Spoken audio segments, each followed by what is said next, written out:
Hi, everybody. Welcome. My name is Ian Vásquez. I'm Vice President for International Studies at the Cato Institute. And today we will be discussing Mustafa Akyol's new book, Reopening Muslim Minds, A Return to Reason, Freedom, and Tolerance. The book is about the crisis in Islam. It is about how Islam's theological turn, many centuries ago, toward a more insular worldview has created an ethical gap between rigid interpretations of Islam and the modern world. How compatible is Islam with modernity, with universal values like basic human rights, freedom of conscience, freedom of religion, even freedom of speech? These are contested questions within the Muslim world, and Mustafa Akyol offers his own answer. Modern values are indeed consistent with the best Islamic traditions, and as the history of Islam itself has shown, especially during its golden age, when the Islamic world was the most open and the most tolerant in the world, and consequently, the most advanced civilization in the world. Mustafa is a devout Muslim, so he guides his readers through Islamic theology and all of its twists and turns to explain how Islam got to where it is and why it needs reform. He draws also from economic and political history to show why Islam began embracing coercive power. The reform that Mustafa Akyol advocates has to come from Muslims themselves, so the book is largely addressed to them. But it is also addressed to the non-Muslim world, and especially to Westerners who misunderstand Islam, including those who are apologists who claim there is nothing wrong with Islam, and Islamophobes who often forget their own religious history of bloodshed, intolerance, and indeed reform. Mustafa has written a very important book that I expect will become a reference work for many years to come. It is not a book about public policy, but it is consequential in that regard too, because the way that Islam is interpreted in and outside of the Muslim world affects the whole range of public policies, from energy policy and immigration to foreign policy and security, to a whole range of civil liberties, including free speech and so on. Before I introduce Mustafa Akyol, I want to remind our viewers, our audience, that they can submit questions via our webpage and social media platforms of Facebook, Twitter, and YouTube using the hashtag CatoBooks. Mustafa Akyol is a senior fellow at the Center for Global Liberty and Prosperity here at the Cato Institute, where he focuses on Islam and modernity. He writes a regular column for the New York Times. He is the author of several books in English, including Islam Without Extremes, and the author of 6 books in Turkish. He has been a visiting fellow at Wellesley College. He has been a columnist for about a decade for 2 Turkish newspapers, and he joined the Cato Institute several years ago after it became difficult and indeed impossible and unsafe for him to do his work in Turkey. Also, Mustafa is a very nice guy. Welcome, Mustafa. Thank you so much, Ian. That's very kind of you, and that's a very generous introduction. It's a really pleasure to do this forum with you. And thanks to dear Jack, who will speak after me, who kindly joined this morning. I'm also grateful to him for writing a very powerful endorsement for my book, which readers can see on the cover. Then greetings to everybody who's watching us today, and Ramadan Mubarak, or may your Ramadan be blessed. I'm saying that because this is the first day of the holy month of Ramadan this year, which means hundreds of millions of Muslims around the world will be fasting in the next 30 days. Now, that is not a small matter. It means that from sunrise to sunset, people will not eat or drink anything. So it's hard. But there's a lot of beauty in Ramadan and fasting. I grew up with that culture in Turkey. You anxiously wait for the iftar dinner, the fast-breaking dinner. The whole family gathers. Mosques are full, but there are entertainments for kids. So there's a lot of spiritual and communal beauty in Ramadan, which I'm sure we will see around the world, the Muslim world, in the next 30 days. But I'm afraid we might see some ugliness as well. And what I have in mind there is what I call Ramadan policing, which one can see in various Arab countries, Saudi Arabia often being the most rigid, as well as Iran, Pakistan, or Malaysia. In these countries, if you show up during the day in Ramadan with drinking a glass of water or having a sandwich, the police will come after you. They might fine you, they may even give you a prison sentence.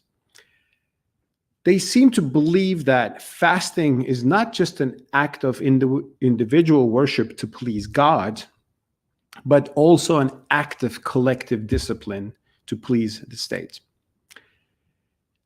And that is just a small and mild manifestation of the main problem that I'm addressing in my book, Reopening Muslim Minds, the problem of religious illiberalism in the contemporary Muslim world. Not the whole Muslim world, for sure, which is a diverse place. It should not be seen as a monolith. I demonstrated, I think, that in the Freedom in the Muslim World report I prepared for the Cato Institute a few months ago. There I show that some Muslim majority countries like Bosnia, Herzegovina, or Albania are actually quite free. But in North Africa, Middle East, and Southeast Asia, there are several Muslim majority countries which have a huge problem with religious illiberalism. For example, in about 24 Muslim majority countries today, there are blasphemy laws, which means if someone says something offensive against the Prophet Muhammad, peace be upon him, or other tenets of Islam, even just allegedly, he or she may end up in prison for years. Sometimes he or she can be targeted by vigilante mobs, which unfortunately happens quite often in Pakistan. In about 12 Muslim majority countries are apostasy laws, which means if a Muslim publicly gives up his faith to become a Christian or an atheist or some other conviction, he or she may be jailed and even given the death penalty. This apostasy verdict, by the way, works in another way, as we have seen in the past several decades in some Muslim countries, Islamic regimes, so-called. Muslim scholars or intellectuals who just have reformist views about Islam can be condemned as apostates, although they are believers. Who condemns them?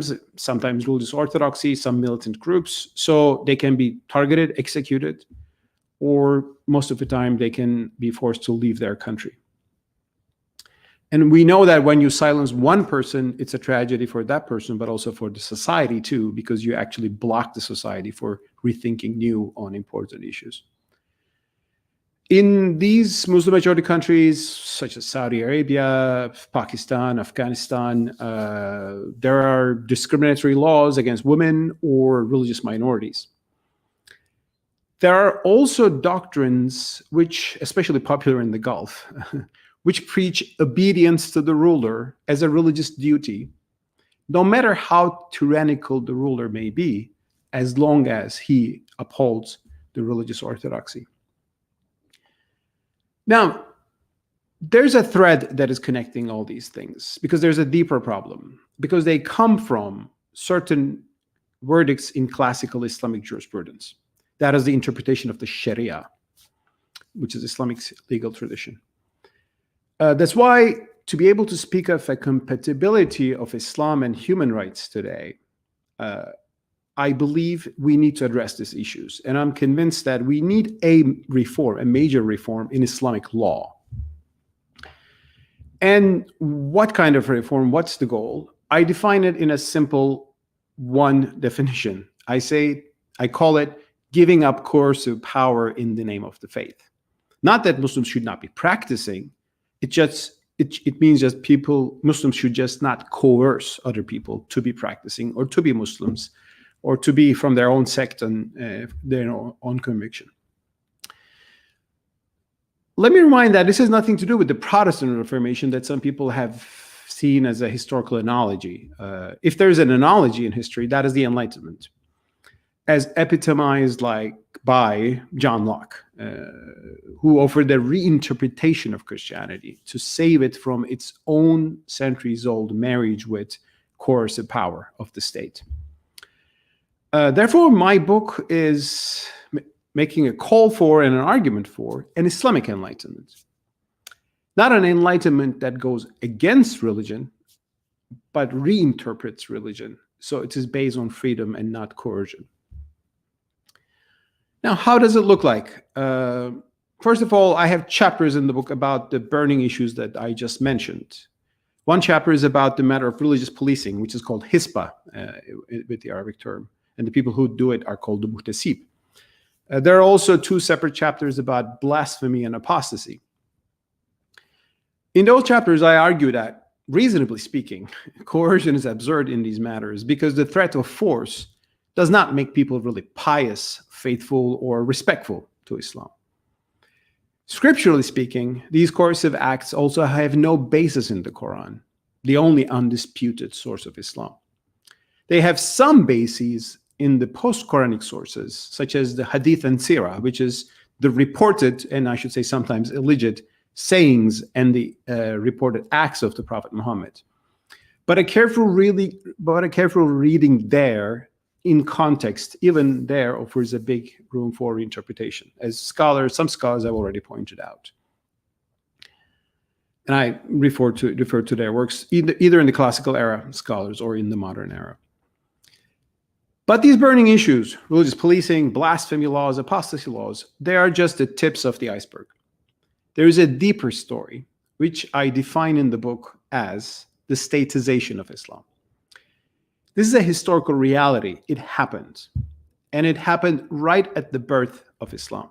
Unlike in Christianity, where it happened much later, at least 3 centuries after the birth of Christianity, when Rome adopted it as the official state religion. But what I'm arguing in the book is that this early marriage of Islam and state was not a divinely ordained destiny, but a historical contingency. What does this mean? Well, I would refer to my chapter Back to Mecca, but I'll try to explain the argument there in a nutshell. Islam was born in 7th century Mecca when Prophet Muhammad, a former merchant, began preaching monotheism in a polytheist city. His small followers, the first Muslims, the Mu'minun, formed a small community of believers. They were a civil community, they were not a state. They were oppressed by the establishment in the city, the polytheist establishment. In return, what did they ask for?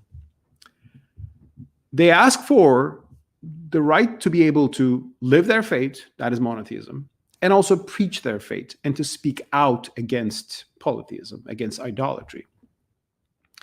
They asked for, in other words, as I put in my book, what we today call freedom of religion and freedom of speech.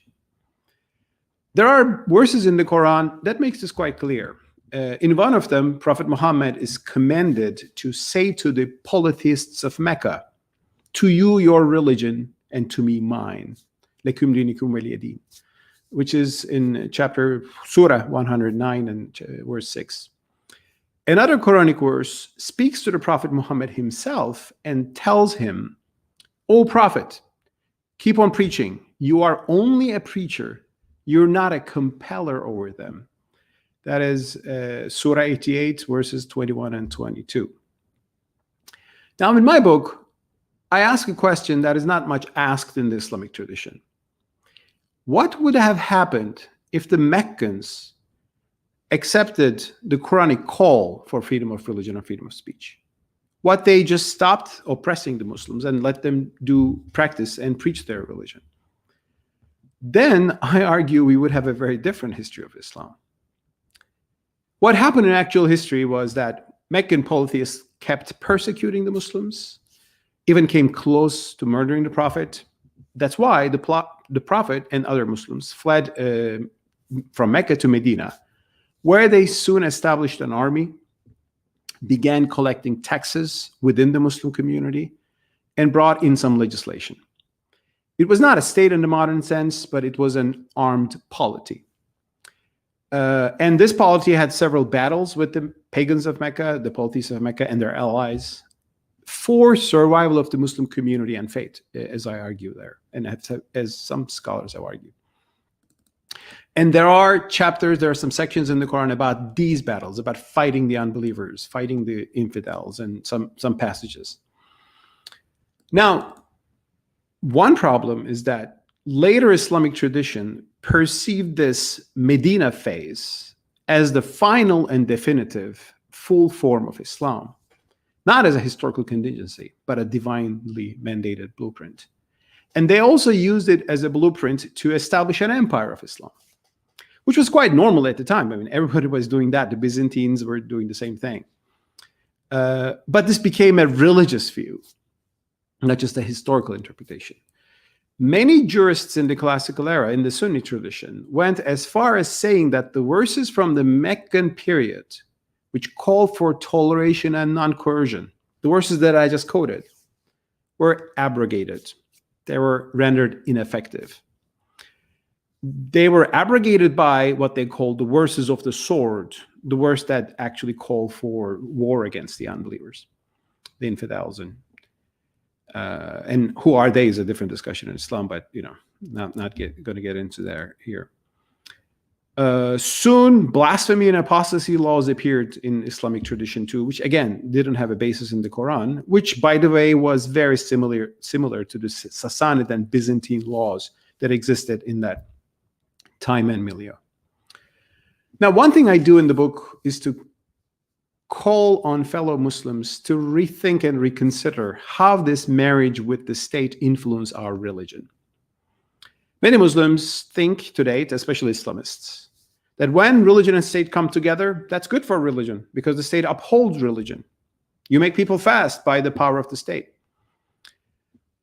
Well, you create hypocrisy rather than piety, which is an, I think, important point I highlight in my book very often. But what they also see that when you bring the state and religion together, the state manipulates religion for its own ends. In my book, I show how that happened in early Islam when despotic states such as the Umayyad Empire introduced and supported the very doctrine of abrogation that I mentioned because they needed an aggressive interpretation of jihad for imperial conquest.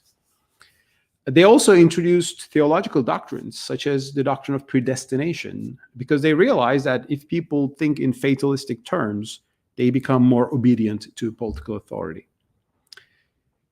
Which means theological doctrines must be a big part of this discussion of an Islamic Enlightenment. And that's why actually a big portion of my book is about revisiting some theological doctrines and some theological disputes in early Islam. Disputes such as whether the Quran is created or uncreated, which influences our ability to see the Quran as contextual or more absolute and literalist, in a literalist way. Another theological dispute, which is very central to my book, which actually begins with that discussion, is what I call Islam's Euthyphro dilemma. It comes from Socrates.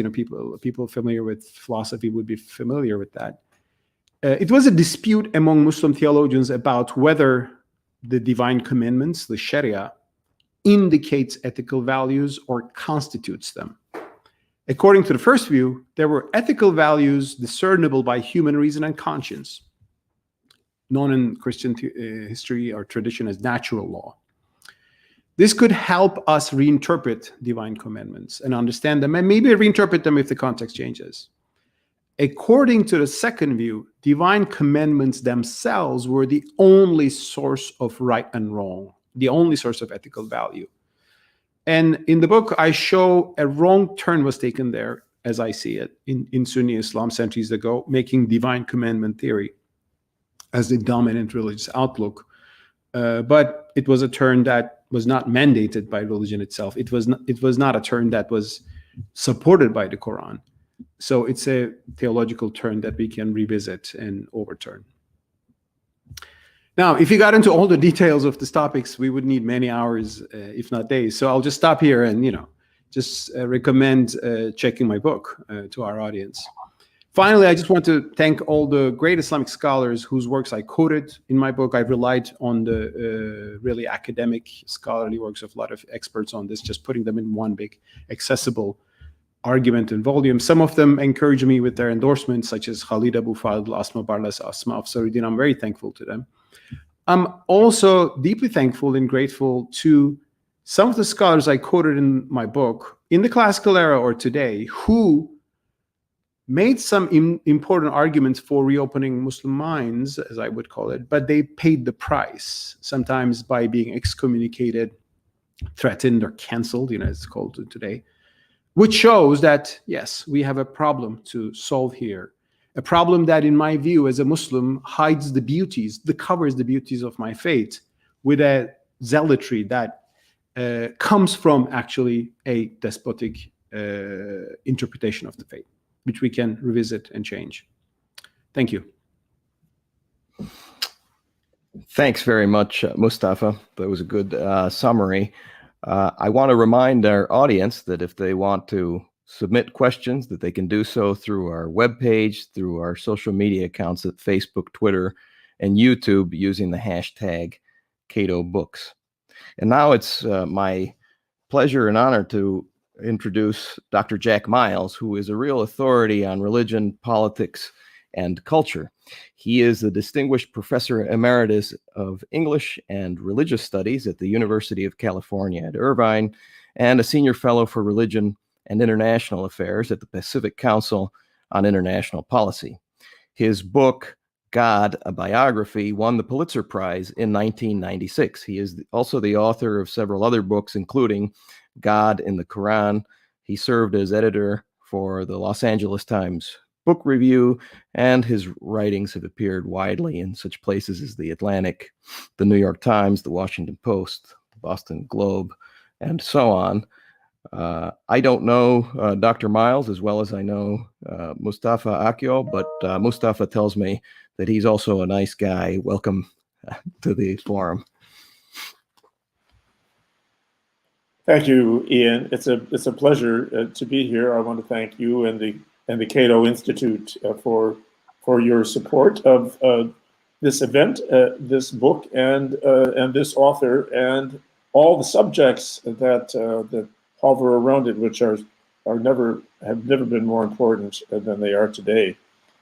I thought I might begin by telling how Mustafa and I came together for the first time. His book, Islam Without Extremes, was brought to my attention when I was directing the religious studies program at the University of California, Irvine. I thought it was a terrific title. I got a copy of the book. It lived up to its title. I invited him to speak for us, and he began his remarks by describing himself as a newcomer in the United States and discovering with delight the pancake. He had pancakes with butter and syrup at McDonald's, and he just loved the taste of this treat. But he thought that if you wanted a pancake in America, you had to find a McDonald's. He didn't realize that even people like Jack Miles sometimes cook pancakes right in their own homes. Well, he offered this to us as an example of the mistakes that someone from one country can make going to another country, and then drew an analogy to the mistakes that can be made as someone with a background in one religion or goes to consider another religion. It was a very disarming and appealing way to begin, and he did indeed come across at that moment as a very nice guy. But this nice guy has a mind like a steel trap, and this new book, more like his previous books, but to a newly intense degree, in my opinion, is very, very closely reasoned. All its parts fit together. There is no part that does not contribute to the other parts. And the case he makes is indeed made by a Muslim for other Muslims when he uses the pronoun we, which he does even in chapter titles, such as How We Lost Science. He's talking as a Muslim to his brother Muslims. Now, you've heard the saying, the past is a foreign country, and it's true. But and going to the past as a tourist can be a delight. It can also be a profound learning experience, most especially if the past you're visiting is your own path. When you hear stories, not just about your mother and father, but about your grandparents, your great-grandparents. I recently heard that It was on the farm of my great-great-grandparents in County Monaghan, Ireland, that the potato blight, which cost about cost Ireland about 1/3 of its population in the mid-19th century, that it was on their farm that this blight was first discovered. When you begin hearing stories like this from your own deep past, your attention is absolutely riveted. And that is what this book, I think, has the potential to deliver to the Muslims of the world, but in the first instance, to the English-speaking Muslim community of the United States, which I consider a pivotal community, because Muslims here come from all over the world. And so the potential for the, you might say, chauvinism, the domination of Muslims of various traditions within Islam by some one tradition which happens to control the religious police in one particular country is really impossible here, not just because of the neutrality of the American state, but also because of the character of the Muslim population here. So it is possible that the educated Muslim population of the United States, led by scholars who can also write with the cogency and charm of journalists like Mustafa, can really produce something in the long run that will be of world importance. That is to say, it will be of importance to world Islam, but because Islam, the Muslim population, the Ummah, is so big that the world cannot solve any of its problems unless the Muslims come along and even assume leadership roles appropriate to their size and weight, then those world problems will not be solved at all. I had initially thought that in the remainder of my remarks, I would join the very beginning of this book to the end. I said just a moment ago that all of its parts are knit very, very beautifully together. Well, the latter three of the latest chapters in the book all begin with the word freedom. Freedom Matters 1, Hizbah, and Freedom Matters 2, Apostasy, and Freedom Matters 3, Blasphemy. And I wanted to link these three chapters beginning with Hurriya, the Arabic word for freedom, to a story about religious policing that Muhammad tells at that Mustafa tells at the beginning of his book. But since he's said so much of that already, I will save the telling of the story that opens this book, perhaps for the very beginning of the Q&A period. And instead of just recapitulating what he was doing, I'd like to just dive into the book and quote something and see if Mustafa might like to comment on it. The question of human rights, of course, begins with the question of humanity and of human nature. Are there natural rights, that is, rights that accrue to us simply because we are human? Before we have citizenship in any country, before we have a declaration of faith in God or allegiance to any particular faith? Or do rights come from some other source that really has no necessary connection with our common human nature at all?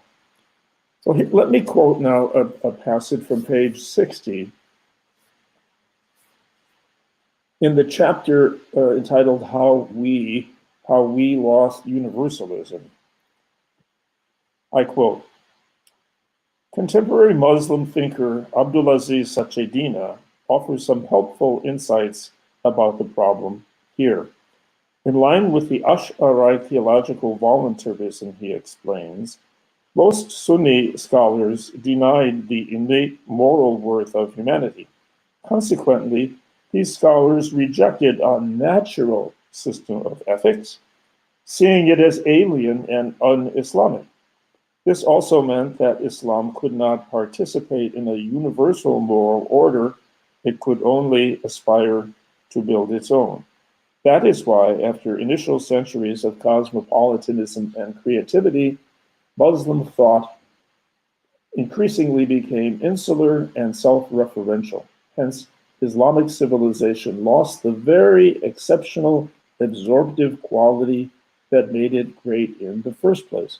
What emerged rather was a pervasive lack of curiosity about the rest of the world, which impeded progress in the late Islamic civilization.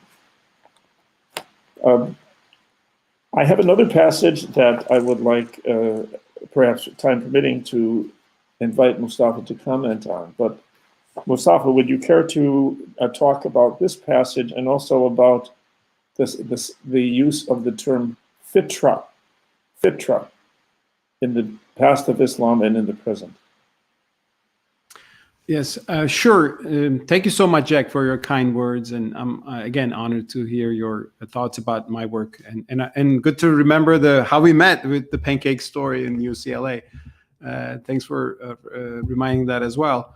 The passage you just quoted is in the chapter of my book titled "How We Lost Universalism," and this is, again, on these issues, there are different scholarly views. Some scholars will say that actually didn't happen. Some will say, yeah, yes, happened. So ultimately, I choose sides in some of these big discussions that are going on.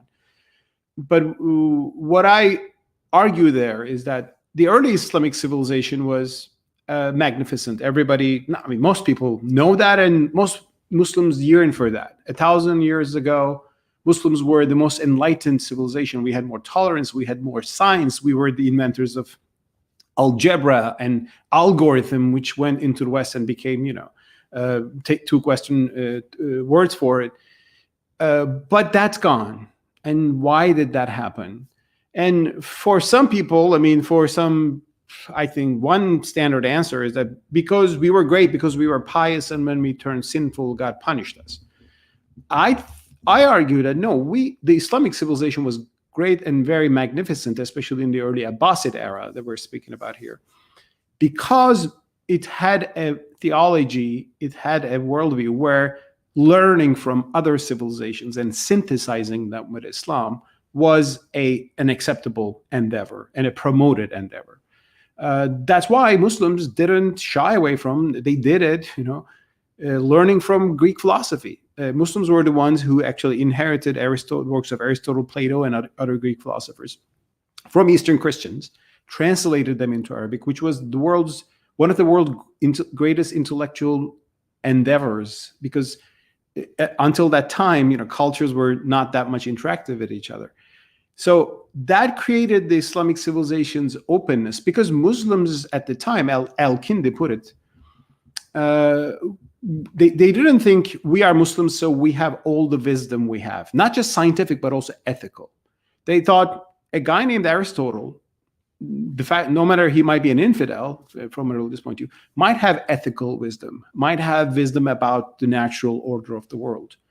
And this was, I emphasize, allowed by a theological outlook, which says that religion indicates truths that are also discoverable by other humans.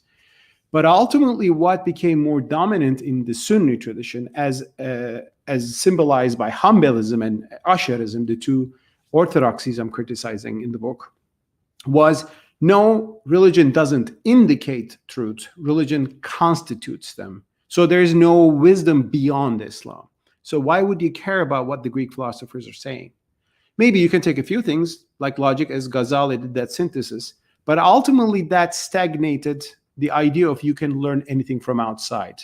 Therefore, you cannot contribute to the outside as well. There can be only a rejection and us versus them approach, which was an approach within theology, within culture, and also within politics as well. And some people will say, no, this didn't happen. Well, I grew up with this in Turkey. In Turkey's Islamist circles. For decades, Turkey's Islamists told us that, which means disbelief. Why? Because it comes from the infidels. Ultimately, some of them wanted to use democracy to come to power, but they only used it as an illiberal democracy, which is a interesting story in itself, which I will write hopefully one day. But there's a still resistance, and therefore, instead of discussing whether an idea is good or bad, some rigid circles in the Muslim world will just say, well, that idea is coming from the kuffar, the unbelievers. Precisely because of that, there is no basis for it. So I think Islamic world owed its greatness to its open-mindedness and its cosmopolitanism, its universalism, and the decline of those ideas led to the decline in politics, decline in political wisdom, decline in ethical openness, and other problems. And also it led to blind literalism of religious interpretation of the texts. Because if the religious text is the only source of ethical value that you have to obey it without asking, well, maybe can we reinterpret this without having an access to another ethical ground? The door that opens onto open acceptance of wisdom from other sources than Muslim certainly has something to do with acknowledging a common humanity, a common human nature. And once that happens, as you say, the possibility grows of not just accepting from the outside, but believing that you can contribute to others who are not of your faith through something else that you and they have in common. I am an admirer of another book of Mustafa's called The Islamic Jesus. It's clear that Muhammad was well acquainted with Jews in his area, in the Hijaz.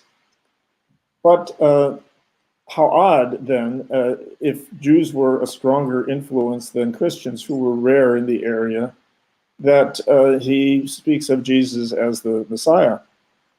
Well, there is one answer to that, and that is that the Jews in his area also accepted Jesus as the Messiah, and there were Jews who accepted Jesus as the Messiah, but did not accept him as God incarnate, and so were persecuted by both Jews and Christians, and who may have fled for that reason to the Hijaz, where Muhammad became acquainted with them and clearly had a lively interaction with them. Later in the book we're now looking at, Reopening Muslim Minds, we hear of how Ibn Rushd, Averroes in Western intellectual history, was powerfully influential upon Maimonides, who acknowledged his indebtedness to him, and also then on medieval scholastic philosophy practiced at the new universities that then came into existence in places like the University of Paris, where sometimes Aristotle was named Aristotle, but more often he was simply called the philosopher. And Ibn Rushd was the commentator.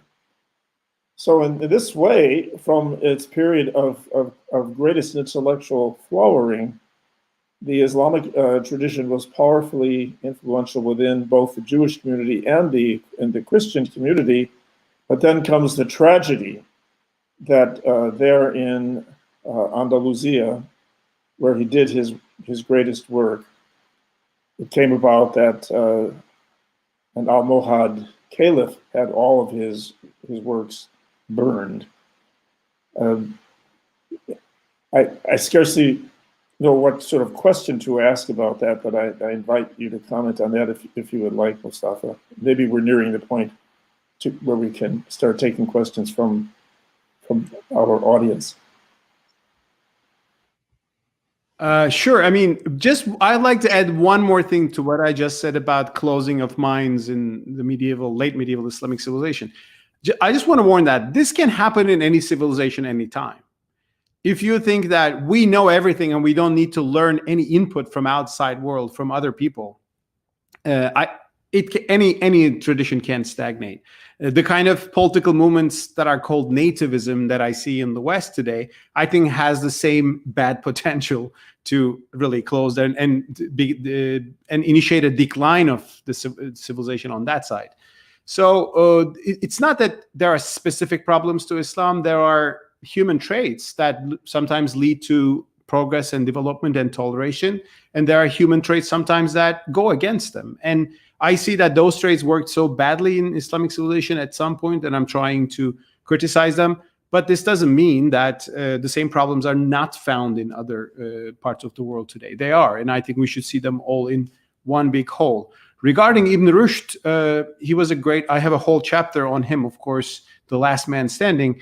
And I showed how Ibn Rushd, known in the West as Averroes, was one of the last voices in Islam who had the idea of revelation and reason as being two separate sources of wisdom. He had a sense of natural law, as Christians call it, and how he actually looked into some issues about jihad or women's rights in Islam, which can teach us something today. But, when we get into that, we will finish this panel and have a few more. So maybe we should have some time for Q&A as well.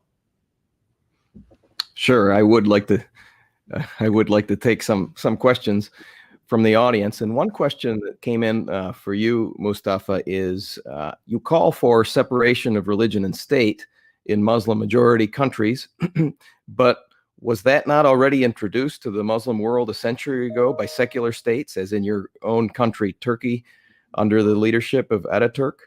What happened there? Well, that's a very good question, I should say.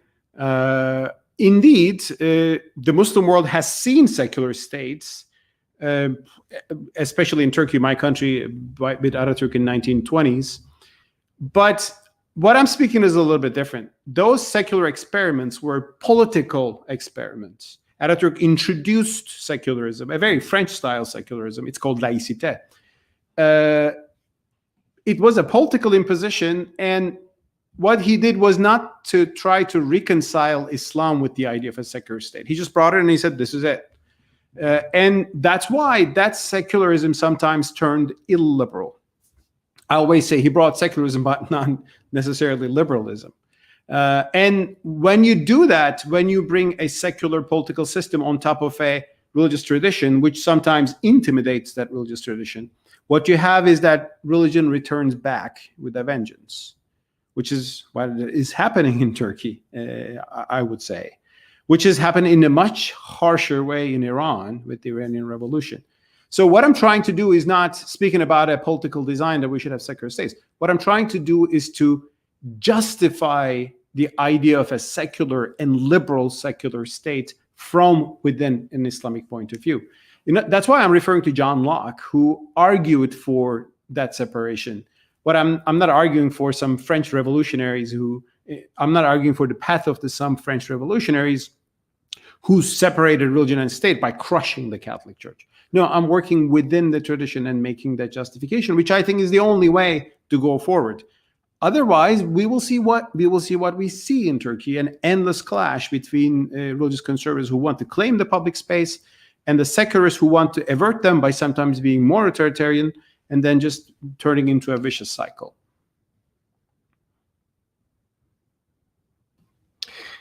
Jason Hu asked the following question.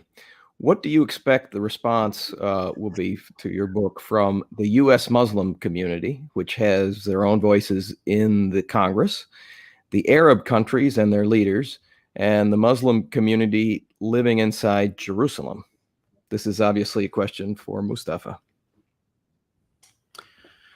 Very specific definitions of Muslim communities. A very good question. Thank you very much for our viewer there. And what will be the response? Well, we will see. The book came out just a week ago, but so far I've already received a lot of attention. I did a few events, interviews, and I think more are coming. One thing is that the people that show most attention, I think, to my book and will probably reprint it and translate it and publish it and be interested in it are the Muslims who already see the problem of religious illiberalism in their own countries. There are a lot of people in Pakistan who are disturbed with all the militancy or bigotry they see in Pakistan in the name of Islam. They are pious Muslims themselves. They're not against the religion, but they're against this coercive understanding of it. So they are typically very interested. Those people are interested in my book. Same thing for Malaysia, and I'm sure some people in the Arab world, and in Turkey too, I think. And I have a chapter, by the way, criticizing some discussions, some attitudes in Turkey that people call immoral piety, and I'm trying to show how sometimes people can be pious but not moral, and where does it come from. Regarding American Muslims, I should say that American Muslims, and Jack pointed to that too, American Muslims are probably the best integrated Muslim minority in outside of the Muslim majority countries. They are, as I can see, since I'm living in America, most American Muslims are proud to be Americans. They appreciate the religious freedom they find here. They appreciate the opportunities. Will they be interested in my book? Some are, for sure, and that's why I see a lot of interest since last week, and interest in my articles about these books. But there are two things there, I should say. I also see many American Muslims focus more on domestic issues of America, which is very normal. I mean, people look into the country and they argue against nativism in America or white supremacism or other problems they see in American society, Islamophobia, which is very valid.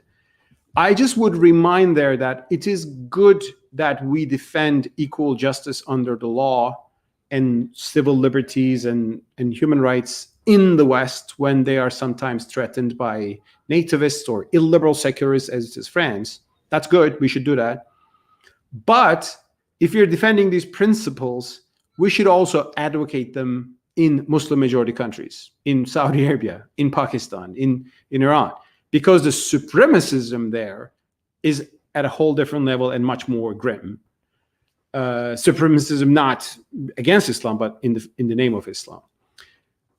And I should say that I sometimes see a troubling attitude in some American Muslim clerics. Doesn't define the whole Muslim community, but I've seen that in in the words of a few people.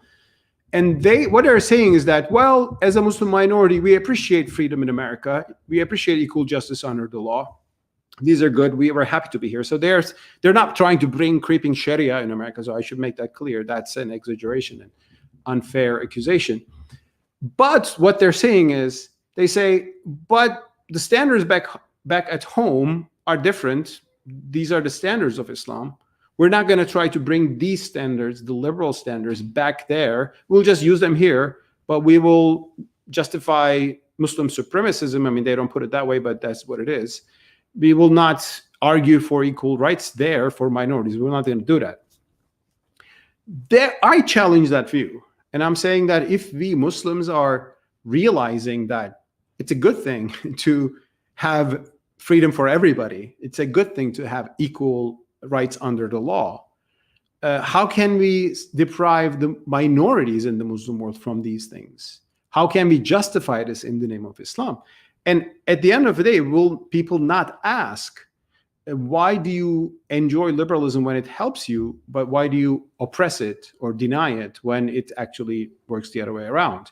So I think there are interesting discussions going on in Western Muslims too, but I'm very hopeful about the potential of a civic, liberal understanding, non-coercive understanding of Islam growing in the West, especially in America. There's a lot of academic works about that, which I'm trying to actually sometimes highlight. But the discussion will go on. Regarding Muslims in Jerusalem specifically, I can't say, but I think the real issue today, I mean, speaking of, let's say, Israel-Palestine, the real issue probably there is now finding a political solution to the fact that millions of Palestinians are still stateless. And I hope one day a solution will be found there with a two-state solution or one-state solution or confederation. Because the issues in the Muslim world are not just religious, of course, there are a lot of political issues as well. And I think that's what I see regarding the Muslims in Jerusalem, as they were mentioned. Dr. Miles. I have had an interesting experience with a Pakistani student of mine. She was born in this country as an American citizen. Her parents had a difference of opinion about where it was best for Muslims to live who were serious about their faith. Her mother wanted the husband and wife together to retire to Saudi Arabia. She actually thought Saudi Arabia was the true home of the faith, and there was where you could practice Islam properly. Her husband had more mixed feelings, and my student wanted to remain in the United States, and she took the position that she could practice Islam more authentically here than either in Pakistan or in Arabia. Mustafa, this reminds me of something you write about on page 84 of your book, which is the Islamicity Index, which is something maintained, I learned from you, by a group of American Muslims judging all the countries of the world by how Islamic they are. Could you tell us a little bit about that? It's a rather fascinating concept. Yes, there is an interesting work called the Islamicity Index, and a few American scholars, which I quote in the book, and they have a website one could check. They're ranking countries according to their Islamicity. However, by Islamicity, they're not meaning an explicit declaration of Islam. They're not meaning implementing the Sharia in a literal sense.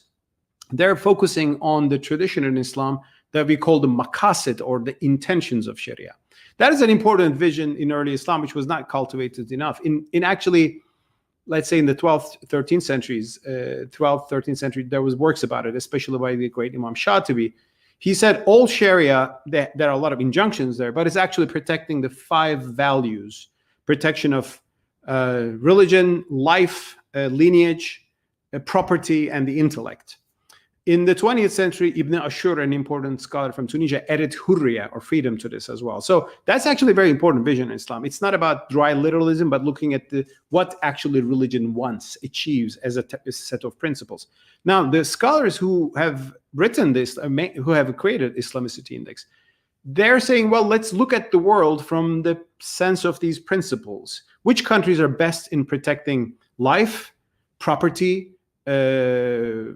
intellect, and these 5, and freedom? Well, not a big surprise. The most Islamic countries in the world from this perspective are New Zealand, Ireland, Norway, Denmark, other countries which are generally in Western Europe, and no Muslim majority country actually makes it to top 40, which is something I highlight in the book. And I argue, and I use that to argue that we should understand Islam in a non-literalist way, and based on the intentions. And if we look at the world like that, we see a very different picture like this. Now, regarding the issue whether Islam should be a alternative to liberal democracy, there are people who understand it that way. That's why they're called Islamists, right? They say, Islamism is much better, and an Islamic state, a caliphate, will be much better than liberal democracies. When you ask them, so where do we see this? They will say, no, none of them are true. Not Saudi Arabia, not Iran. So where is it? They say, this is not true Islam, this is not true Islam. Well, this is like true communism that you can never find in practice. Whenever you put in practice, it turns into a terrible tyranny. So I think we should give up this idea of there will be one ideal Islamic state based on the Sharia. We should look into the intentions of Sharia, which are actually in human nature. And that's why you can find it today, those intentions better served in some Western liberal democracies, as the Islamicity Index indicates. Thank you. I would like to take at least one more question from the audience. And we have a question about the debate that took place among Islamic scholars in the late first millennium, which was about the question about whether philosophy is compatible with theology. Muslim scholars such as Al-Farabi said yes, but many others, especially theologians, said no. The same debate among Christian scholars led to a yes. And I'll add my own question about that. You make a reference to the Islamic Enlightenment, Mustafa, as opposed to the Protestant Reformation, and also to a sort of a counter Enlightenment. Can you expound on that, please? Yeah, definitely. That is actually a huge academic dispute that is going on in the past 150 years, whether philosophy that really flourished in early Islam and actually influenced the West did decline or not. Early Orientalists said, yes, it declined, and it was because of Al-Ghazali, who was the great Sunni theologian, who condemned the philosophers as infidels and actually even judged that they could be killed.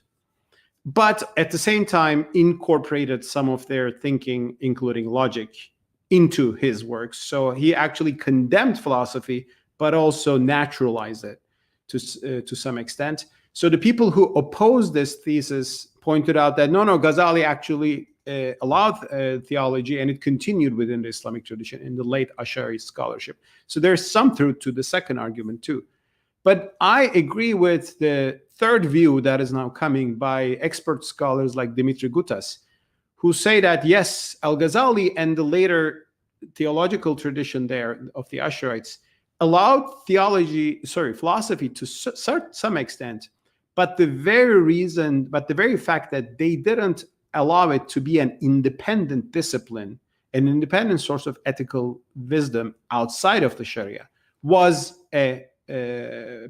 what led to stagnation. This also led to stagnation of sciences, as I show in my book, because Al-Ghazali was maybe more nuanced, but when you look a few centuries later, some of the Ash'ari thinkers, you see people like Imam Rabbani, who condemned geometry as one of the useless sciences of the philosophers. Was geometry useless? Well, the Ottomans figured that out soon because they realized that the Europeans have better armies and they need know-how to cope with them. That's why they began to bring French or other European military experts to teach geometry to Ottomans. So I think there has been a stagnation, although it's more complicated than what the early Orientalists thought it was. And instead of being defensive about it, we should try to see the problem and to go forward. And it is important for any civilization to have multiple sources of wisdom: religion, theology, ethical philosophy, secular thought, critical atheist thought that is critical of religion. The interaction between them without any cancel culture, let's say, is what makes civilizations and societies grow and prosper. And it's a secret in Islam, I think. It's a lesson from the history of Islam. It's a lesson we see in other parts of the world today. Well, we have to wrap up, but I'd like to take one last question from the audience, and if it's possible to give a very brief answer to a big question, actually. It's what you're saying is mostly applying, it appears, to Sunni Islam, but what about Shia Islam and its tradition based on inheritance, imamat, and the rights to rule, like some of its leaders? What do you think about that? And how does that fit into your thesis? Mm-hmm. Mm-hmm. But that's a very good question. My book is mainly about the Sunni tradition, which is the dominant tradition in Islam, but I touched upon what has happened in the Shiite world as well. The Shiites were free from some of the troubling theological doctrines that I criticize in the Sunni tradition. So that has allowed, for example, philosophy to exist in the Shiite tradition more visibly. And also the Shiite jurisprudence have been relatively more flexible. So that could have allowed a path towards enlightenment in the Shiite tradition. However, there are other problems there, and that is the unquestioned authority of the Ayatollah. That's why I said in my book, while the Sunnis gave all the moral authority to texts, the Shiites gave it to the Ayatollah, to the great leader. And that also prevented what could have been better. And no wonder, not a surprise, that that veneration of the Ayatollah was used by Imam Khomeini to create a theocratic state, as we see in Iran. Iran is not the only expression of Shiite Islam. Iraqi Shiites do not agree with that theocratic model, but there's that potential. So I think that's why both in the Sunni and Shia world today, we need reformist thinking. And there are great scholars who are already working on those issues. And I owe to them, I quote them in my book. I've read and learned from them.